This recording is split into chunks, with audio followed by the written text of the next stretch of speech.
Сәлеметсіңдер ме балалар? Бүгін біз әдебиеттік оқу пәнінің 31-ші сабағына келіп жеттік. Бүгінгі біздің тақырыбымыз мектептегі оқу. Бүгінгі сабақта біз мәтіннің бөліктерін түсініп оқитын боламыз. Оқиғаны болжап айтамыз. Бірінші тапсырмаға назар салайық. Мақал-мәтелдердің мәнін түсіндір. Бірінші мақал: күш білімде, білім кітапта. Бұл мақалдың негізгі мағынасы: кітапты көп оқыған білімді адам бұл өмірде көптеген биік шыңдарға жетеді дегенді білдіреді. Яғни оның қолында үлкен күш, яғни білім бар деген мағына. Келесі екінші мақалды оқысақ: ғылым теңіз, білім қайық. Балалар, ғылым дегеніміз теңіз сияқты ұшы-қиыры жоқ үлкен нәрсе. Ал біздің бойымыздағы күнделікті біліп отырған біліміміз ол қайық сияқты. Демек біз білімді болсақ, сол ғылым атты теңізде еркін жүзе аламыз деген мағынаны білдіреді. Үшінші мақал: білегі күшті бірді жығады, білімі күшті мыңды жығады. Балалар, білегі күшті дегеніміз ол бойында физикалық қуаты көп адамды айтамыз. Яғни күшті адам, күші көп адам біраз ғана адамды жеңе алады. Ал білімі күшті адам өзінің білімді екенін дәлелдеп, білім додаларында көптеген адамдарды жеңе алады. Екінші тапсырмаға назар салайық. Мәтінді түсініп оқы. Ауылға келген мұғалім. Ауылына келген еуропаша киінген сұңғақ бойлы Ахметден деген аққұба жігітті Мағжанның әкесі Бекен ізетпен қарсы алды.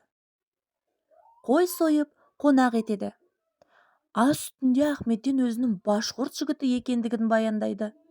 Бұл хабар Бекеннің және Гүлсім апайдың да құлағын елең еткізеді. Балаларына мұғалім керек еді. Сөйтіп Ахметден Бекен ауылының мұғалімі болып орналасады. Бекен мектепке жеке отау тігіп береді. Мектептің ішіне тақта, үстел, орындық, бор, дәптер, қалам сияқты барлық керекті заттар қойылады. Сонымен Бекеннің үйінде ашылған мектепте оқу басталады. Әттең не керек, ересек балалар оқуға еркін кіріскенмен 4 жастағы кішкентай Мағжанды ешкім есіне алмайды. Дегенмен 3 жасында атасы Жұмабайдан: менің атымды осы немерем түбінде әлемге әйгілі ететін болады деп бата алған кішкентай Мағжан қарап отырмайды. Енді балалар қарап отырсақ, бұл мәтін біздегі әйгілі жазушы Мағжан Жұмабаев туралы екен. Мағжан Жұмабаевтың өте алғыр да ақылды бала болғанын біз осы мәтіннен білеміз. Небәрі 3-4 жасында оқуға деген ынтасымен мектепке барады. Біз мәтіннің осы бөлігінен Мағжанның әкесінің аты Бекен, анасының аты Гүлсім екені жайлы мәліметтер аламыз. Берілген мәтінді түсініп оқудың маңызы осыда балалар. Енді мәтіннің осы бастапқы бөлігіне тақырып қойып көрейік. Мәтіндегі ақпаратқа сүйенсек, Мағжанның әкесі балаларым білім алсын деп осы мектепке арнап отау ашады, яғни шағын мектеп.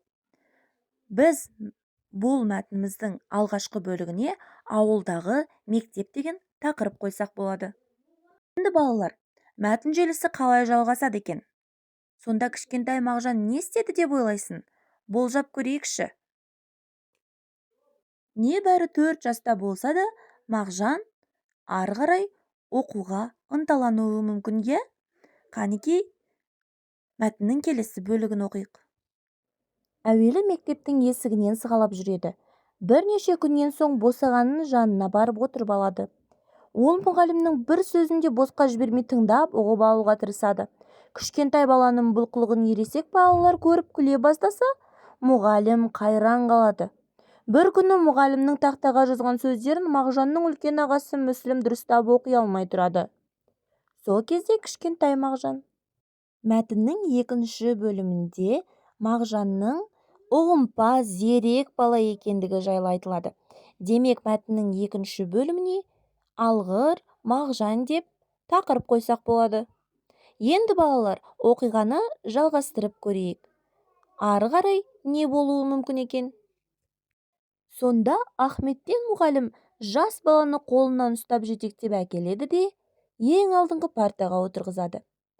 Бүгіннен бастап, Мағжан, сен де менің шәкіртімсің, дейді. Сөйтіп 4 жасар Мағжан мектеп есігін ашады. Мәтіннің 3-ші бөлімін шәкірт Мағжан деп атасақ болады. Бұл шығарма Мағжан Жұмабаевтың шығармалары жинағынан алынған екен. Енді балалар, осы мәтінде кездескен бізге таңсық сөздермен танысып көрейік. Еуропаша. Еуропада тұратын адамдардың үлгісінде деген сөз. Яғни бізде Ахметден мұғалім ең алғаш ауылға келген кезде еуропаша киімде болған еді. 3-ші тапсырмаға назар салайық. Мәтіннің әр бөлігіне тақырып ойластыр дейді. Біз жаңа мәтіннің 3 бөлігіне де тақырып ойластырған болатынбыз, иә? Сондықтан келесі тапсырмаға көшейік. 4-ші тапсырма. Салыстыра отырып сипаттаңдар дейді. Бірінші кестеге мәтіндегі сынып бөлмесін жазамыз. Яғни мәтінде бізде мектептің ішіне тақта, үстел, орындық, бор, дәптер, қалам сияқты барлық керек жарақтар қойылды деген жер бар. Яғни біз сол сынып бөлмесінің ішінде қандай жабдықтар бар екендігін жазамыз. Кестенің оң жақ бөлігіне біз өзіміздің білім алатын сыныбымыздың ішін сипаттап жазамыз. Келесі 5-ші тапсырмада Мағжанның отбасы туралы не білдік, соны жазамыз. 6-шы тапсырмада сыныбыңда қандай заттар тұрғанына зер сал, тағы не болғанын қалар едің, нені артық деп санайсың, түсіндіріп көр.